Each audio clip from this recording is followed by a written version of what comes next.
As you may know, I'm a huge fan of the Grateful Dead.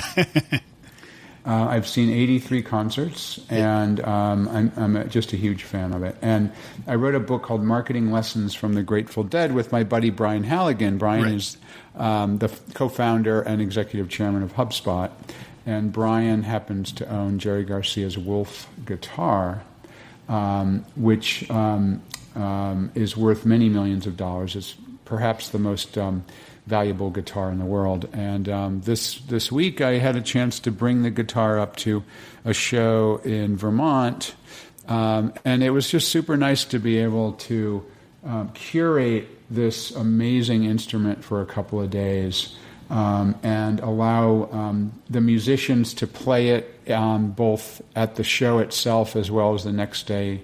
One of the musicians played it on their studio album that they were recording.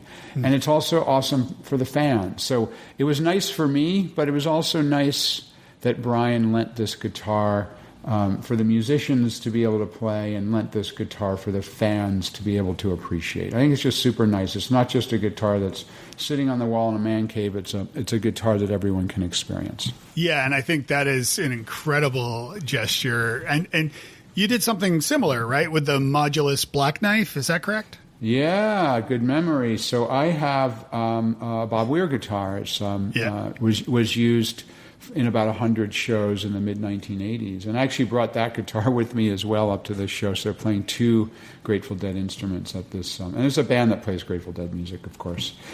So yeah, in a small way, I do it myself. But the guitar I own is nowhere near as well known and iconic as Jerry Garcia's guitar. But the theme of nice. Brian and I, and there's about 3 or 4 other people who are very different kinds of. We're both collectors, although I only have one guitar and Brian only has one guitar that's a historic instrument. But we're a very different type of owner than the typical owner that just has it up on the wall, because we feel like we're curating it for the rest of the world to be able to appreciate as well. And so, yes, my guitar has been to a number of shows that people have played it, but it's nowhere near as iconic as Jerry Garcia's Wolf.